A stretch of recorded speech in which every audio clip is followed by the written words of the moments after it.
அன்பிற்கினிய சகோதர சகோதரிகளே, நம் அனைவர் மீதும் ஏக இறைவனுடைய அமைதியும் கருணையும் உண்டாகட்டுமாக என்கிற உயரிய பிரார்த்தனைகளோடு பாலஸ்தீனத்தினுடைய காசா பகுதிகளில் இஸ்ரேலிய ஆக்கிரமிப்பு ராணுவம் நடத்தி வரக்கூடிய தொடர்ந்தேச்சையான தாக்குதல்கள் தொடர்பாக 660வது நாளில் என்னவெல்லாம் நடந்திருக்கிறது என்கிற செய்திகளைத்தான் இன்றைய இந்த அப்டேட் வீடியோவில் நம்ம பார்க்க இருக்கிறோம். இன்றைய நாளை பொறுத்தவரையில் காசாவினுடைய அப்பாவி மக்களுக்கு ஓரளவுக்கு மகிழ்ச்சியான ஒரு நாளாகத்தான் இருக்கும் என்பதிலே எந்த மாற்றமும் கிடையாது. காரணம் என்னன்னு சொன்னா, இன்றைக்கு உலகம் முழுவதுமே காசாவினுடைய அப்பாவிகள் உணவு இல்லாமல் கொல்லப்படுகிறார்கள் என்கிற செய்திகள் பரபரப்பாக பேசப்பட்டு கொண்டிருக்கிறது.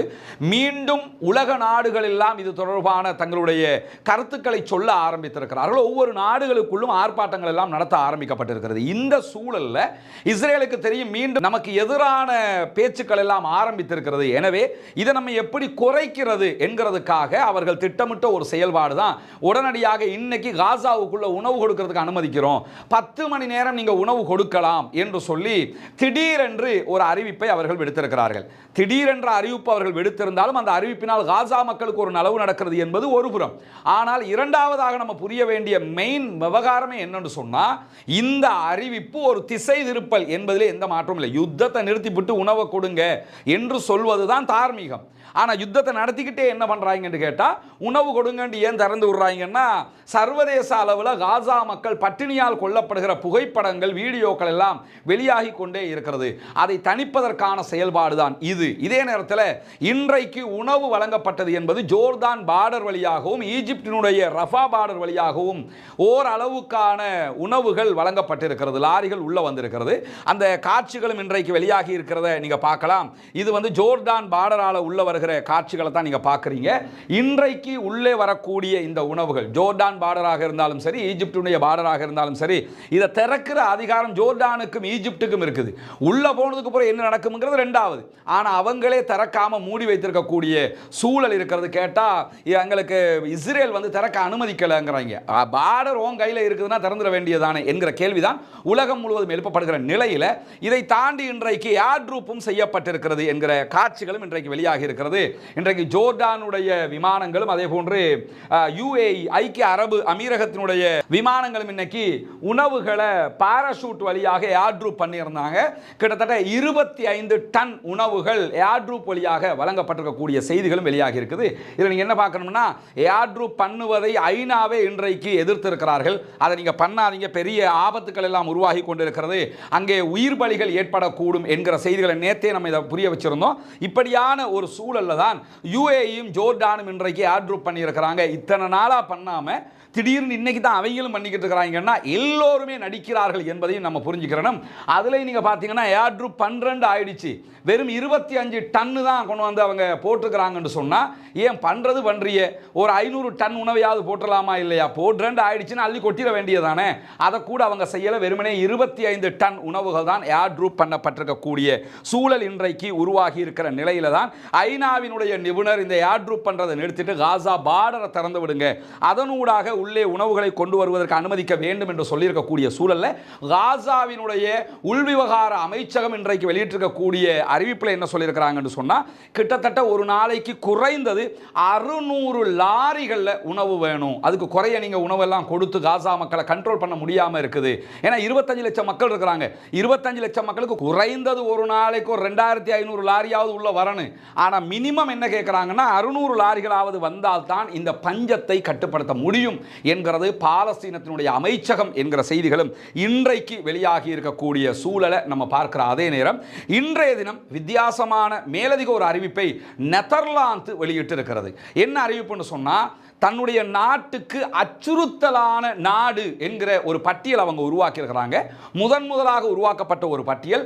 அதிலே முதலாவதாக இணைக்கப்பட்டிருக்கக்கூடிய நாடாக இஸ்ரேல் தான் இருக்கிறது. நெதர்லாந்துக்கு இஸ்ரேலால் அச்சுறுத்தல் இருக்கிறது என்று சொல்லி இன்றைக்கு பகிரங்கமாக நெதர்லாந்து அறிவித்திருக்கிறது என்கிற செய்திகளும் இன்றைக்கு இஸ்ரேலுக்கு எதிரான இஸ்ரேலியர்கள் யார், யூதர்கள் என்றால் யார், அவர்கள் எவ்வளவு கொடூரமானவர்கள் என்பதை உலகத்திற்கு பறைசாற்றுகிற செய்தியாக மாறி இருக்கக்கூடிய நேரத்தில் கடந்த 24 மணி நேரங்களுக்குள்ளாக 88 பாலஸ்தீன அப்பாவிகள் காசாவிலே கொல்லப்பட்டிருக்கிறார்கள், ஷஹீதாகி இருக்கிறார்கள். 374 பேர் படுகாயம் அடைந்திருக்கிறார்கள் என்கிற கவலைக்குரிய செய்திகளும் இன்றைக்கு வெளியாகி இருக்கக்கூடிய நேரத்தில் அமெரிக்காவினுடைய மத்திய கிழக்குக்கு பொறுப்பாக இருக்கக்கூடிய தூதுவர் ஸ்டீவ் விட்காஃப் ஒரு அறிவிப்பை இன்றைக்கு விடுத்திருக்கிறார். காசாவினுடைய பாலஸ்தீன விடுதலை இராணுவத்திற்கும் இஸ்ரேலுக்கும் இடையிலான சமாதான பேச்சுவார்த்தைகளுடைய நிலை என்ன என்பது தொடர்பாகத்தான் அவருடைய பேச்சு இன்றைக்கு மாறி இருக்கிறது. அதில் ஒரு முக்கியமான பாரதூரமான ஒரு செய்தியையும் அவர் சொல்லி இருக்கிறார். அதில் அவர் முதலாவது சொல்லுகிற செய்தி என்னன்னு சொன்னா,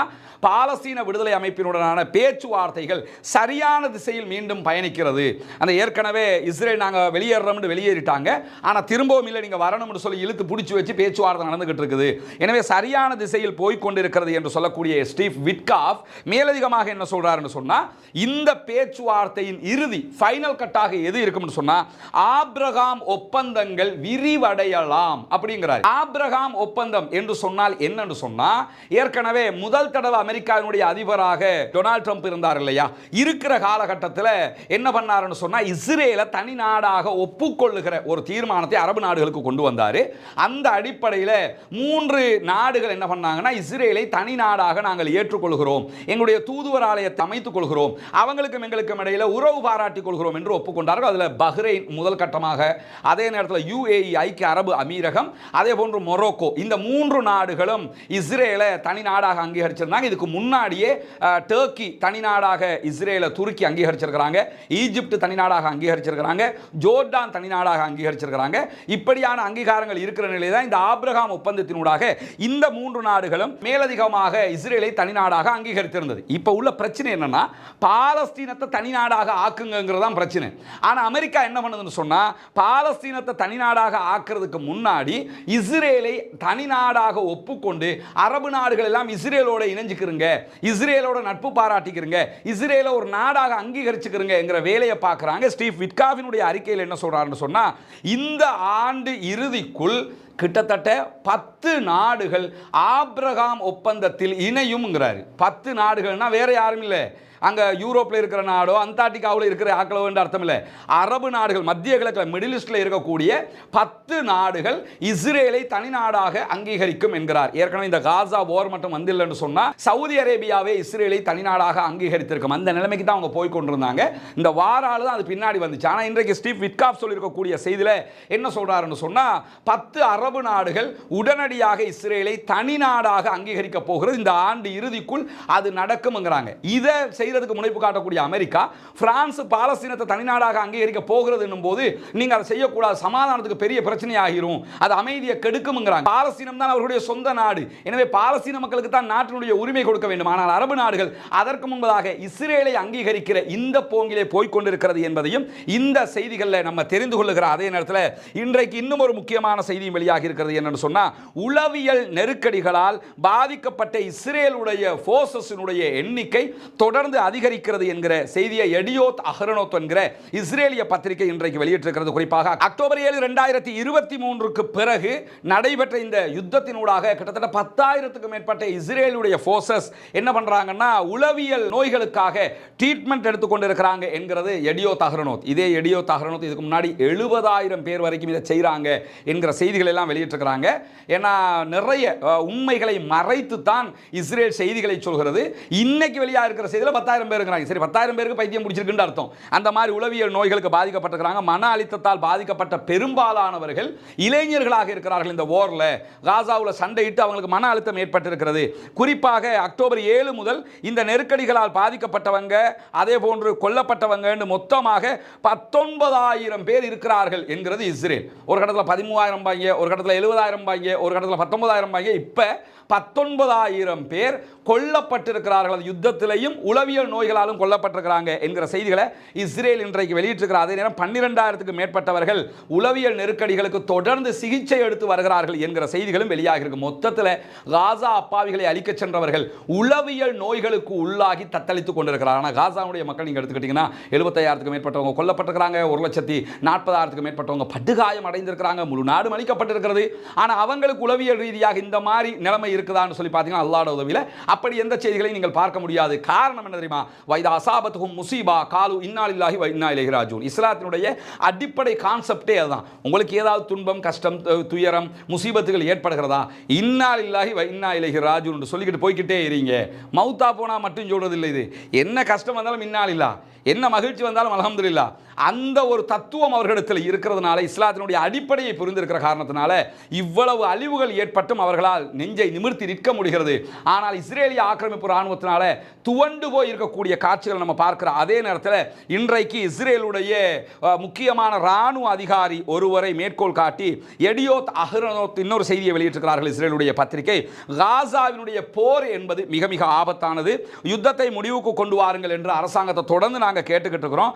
காசாவினுடைய யுத்தம் முடிவுக்கு வரணும். காரணம் என்னன்னு சொன்னா, அங்க இருக்கிற நம்முடைய படையைச் சேர்ந்தவர்கள் எப்பொழுதுமே மிக உச்சகட்ட ஆபத்தில் இருக்கிறார்கள். காசா பகுதியில் ஒவ்வொரு நாளும் எங்களுடைய வீரர்களுடைய உயிர் வீணாக இழக்கப்பட்டு கொண்டிருக்கிறது. நேரம் நமக்கு சாதகமாக இல்லை. எனவே யுத்தத்தை முடிவுக்கு கொண்டு வாங்க, இல்லாத பட்சத்தில் நம்முடைய படையைச் சேர்ந்த எல்லோருமே அங்கே கொல்லப்பட வேண்டிய நிர்பந்தம் ஏற்படும் என்று இஸ்ரேலுடைய இராணுவ அதிகாரி ஒருவரை சொல்லுகிறார் என்கிற செய்திகளை இஸ்ரேலுடைய எடியோத் அஹ்ரோனோத் பத்திரிகையும் இன்றைக்கு வெளியிட்டிருக்கிற அதே நேரம் பாலஸ்தீன விடுதலை இராணுவம் இன்றைக்கு 3 பகுதிகளில் கடுமையான தாக்குதல்களை நடத்தி இருக்கிறார்கள். குறிப்பாக பாலஸ்தீன விடுதலை இராணுவம் அதனுடைய துணை இராணுவ குழுவும் இணைந்து நடத்தி இருக்கக்கூடிய தாக்குதல் கான் யூனிஸுடைய தெற்கு பகுதியில் இருக்கக்கூடிய இஸ்ரேலுடைய கட்டளை அண்டு கட்டுப்பாட்டு மையத்தின் மீது தாக்குதல் நடத்தப்பட்டிருக்கிறது. கான் யூனிஸில் கொல்லப்பட்ட இஸ்ரேலுடைய படையைச் சேர்ந்தவர்களுடைய எண்ணிக்கை 3ஆக அதிகரித்திருக்கிறது இன்னொரு தாக்குதல்களில் என்று சொல்றாங்க. 3 பேர் மேலதிகமாக கொல்லப்பட்டிருக்கிற அதே நேரத்தில் கான் யூனிஸில் நடைபெற்ற மேலதிகமான ஒரு தாக்குதல்களை இஸ்ரேலிய ஆக்கிரமிப்பு இராணுவத்தினுடைய மேலதிகமான இன்னும் ஒரு சிப்பாய் கொல்லப்பட்டிருப்பதாகவும் அவர்கள் ஒப்புக்கொள்கிறார்கள் என்கிற செய்திகள் வெளியாக இருக்கிறது.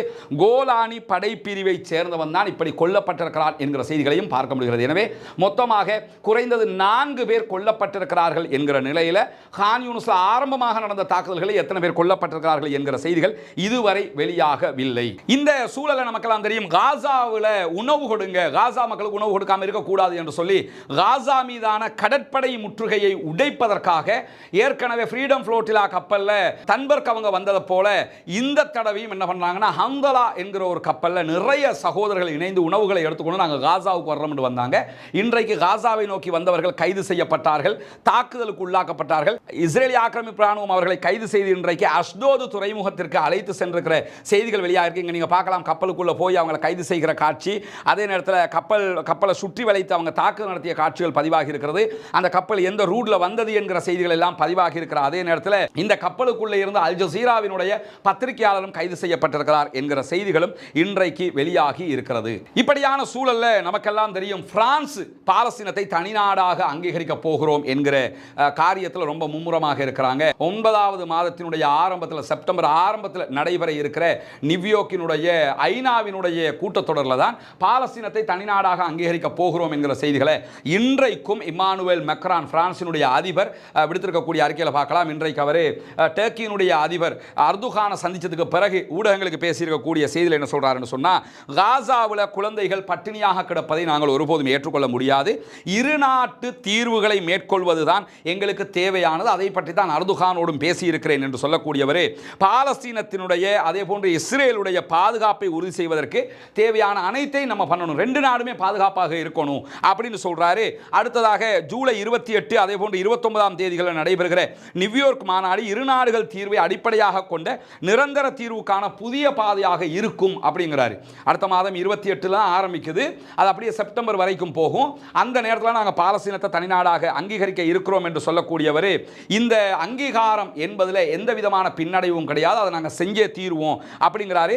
போர் நிறுத்தம் அமுல்படுத்தப்பட வேண்டும், அனைத்து பணைய கைதிகளும் விடுதலை செய்யப்பட வேண்டும், பாலஸ்தீன விடுதலை இராணுவம் ஆயுதங்களை கீழே வைக்க வேண்டும் என்கிற செய்திகளையும் அவர் தொடர்ந்து சொல்லி இருக்கிறதோட எக்ஸ்ட்ரா என்ன சொல்றாருன்னு கேட்டா, பாலஸ்தீனத்தை தனிநாடாக அங்கீகரிக்க வைப்பதற்கான முயற்சிகளில் மற்ற நாடுகளையும் கன்வின்ஸ் பண்ணி இணைத்துக் கொள்வதற்கான வேலைகளையும் நாங்க பார்த்து வர்றோம் என்கிறார் இம்மானுவேல் மெக்ரான் பிரான்சினுடைய அதிபர். இந்த நிலையில தான் ஒரு டவுட் நமக்கு என்ன வருதுன்னு சொன்னா, இதே மாதிரியான அதை அங்கீகரிக்கிற நிலைக்கு வருகிற போதுதான் இஸ்ரேல் ஈரான் மீது தாக்குதல் நடத்தி அமெரிக்காவும் தாக்குதல் நடத்தி அதை நாசமாக்கி இருந்தாங்க. இப்போ நீங்க பாத்தீங்கன்னா இந்த பிரான்சினுடைய செய்தி மேலே எழும்பி வருகிற நேரத்தில் நாங்கள் இந்த உணவு கொடுக்கிறோம், வாசலை திறந்து விடுறோம் இருக்கிறாங்க. அப்படின்னா சில நேரங்களில் என்ன பண்ணலாம்னா, காசாவுக்கு தேவையான மனித நேய உதவிகள் எல்லாம் நாங்கள் கொடுத்துக்கிட்டு இருக்கிறோம், அங்கே யாரும் பட்டினியாக இல்லை, நாங்களாம் சரியாக தான் இருக்கிறோம், பாலஸ்தீனத்தை நீங்கள் தனிநாடாக அங்கீகரிக்க வேண்டிய அவசியம் இல்லை, நாங்களே அதை பார்த்துக்கிறோம் என்கிற ஒரு பிம்பத்தை கூட இஸ்ரேல் உருவாக்குவதற்கான வாய்ப்புகள் நிறையவே இருக்கிறது. பொறுத்திருந்து பார்ப்போம் சவுதி அரேபியா போன்ற நாடுகள் என்ன செய்ய போகிறது. இம்முறையாவது பிரான்ஸை பாலஸ்தீனத்தை தனிநாடாக அங்கீகரிக்க வைக்கிற அந்த முனைப்பில் வெற்றி பெறுமா இல்லையா என்பதையெல்லாம் நம்ம பொறுத்திருந்து பார்க்க முடியும். பாலஸ்தீனம் வெற்றி பெற வேண்டும், பாலஸ்தீனம் சுதந்திரம் அடைய வேண்டும், பாலஸ்தீன அப்பாவிகளும் நம்மை போன்ற நிம்மதியானவர்களாக மாற வேண்டும், வாழ வேண்டும் என்கிற உயரிய பிரார்த்தனைகளோடு பாலஸ்தீன மக்களுக்காக பிரார்த்திக்கிற அதே நேரம் இஸ்ரேலிய ஆக்கிரமிப்பு ராணுவத்திற்கு எதிராக குனூத்து நாசிலாவை ஓத மறந்து விடாதீர்கள் சகோதரர்களே, அன்பர்களே, நண்பர்களே, தாய்மார்களே என்கிற கோரிக்கைகளோடு பாலஸ்தீன மக்களுக்காக ஜனநாயக ரீதியாகவும் குரல் எழுப்புவோமாக. வாஹிர் தஅவானா அல்ஹம்துலில்லாஹி ரப்பில் ஆலமீன்.